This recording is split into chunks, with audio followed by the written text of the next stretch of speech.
maalinta sabtida keligeed ma la soomi kara hadday kusoo aado yowmu cashuura waa beri sabti waay.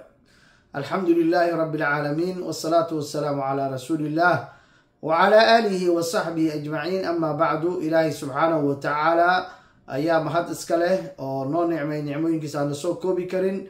rabbi subxaanahu watacaala qur-aankiisa wuxuu ku leeyahay wa amaa binicmati rabbika faxadith.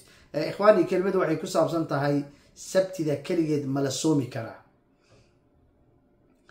xalqadii ka horeysi waxaan ugu soo hadalnay bishan muxaram fadliga ay leedahay, in nabigeena calayhi salaatu wasalaam oo markuu madiine uu tagay oo uu yiri yahuuddu markuu uu weydiiyey maxaad u soontaan, waa maalintii nabi muuse uu badbaaday calayhi salaam fircoon la halaagay. annaga muuse idinkaga dhow, haddii ilaahay i gaarsiiyo lain baqiitu ilaa qaabilin la asuumana taasic uu yihi nabiga calayhi salaatu wasalaam. nabigeen muxuu dhahay haddii ilaahay i gaarsiiyo 19 soomaa wuri 19 nabiga ma gaarin. marka su-aasheen maanta waxaa waaye sabti keligeed ma la soomi karaa. xadiidka oo kusoo arooray sabtidii yaa la soomin, culimmadu waxay leeyihiin xadiidkii ma sugan. xadiidkii waxaa waaye murana laga keen. haddii oo bimunaasaba hadday kusoo aado yowmu cashuura ama carafo ama 6 shawaal ama maalinaa soomi jirtay, maalin waa afuri jirtay, yowmu sabti munaasabadaas hadday kusoo aado waa la soomi karaa.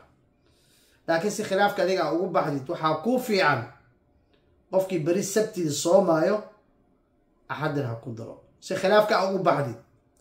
sababtoo nabiga calayhi salaatu wasalaam muxuu dhahay haddii ilaahay i gaarsiiyo sanadka soo socdo 19 waan soomayaa. waxaa la diidan yahay jimco ama sabti oo munaasabad aan kusoo aroorin oo keligeed iska soon, waa tan la diidan yahay. nabigeena calayhi salaatu wasalaam xadiidkii bukhaari, juwayriya bint alxaarith xaaskiisi nabiga calayhi salaatu wasalaam, juwayri oo sooman u imaaday nabiga yowmuljumca iyada ahayd. markaasu wuxuu yihi nabiga calayhi salaatu wasalaam shalay ma soo soontay? maya. beri ma soome? maya. afuruu yihi nabiga calayhi salaatu wasalaam.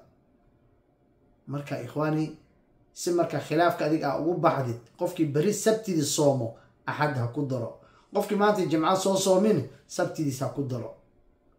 marka ikhwaani, yay kaa fakanin marka adiga haddiiba munaasabad ay kusoo aaday adiga soon. marka insha allah kelima intaasa kusoo xirayaa. walaalaha loo sheergeliya. wassalaamu calaykum waraxmat ullaahi wabarakaatu.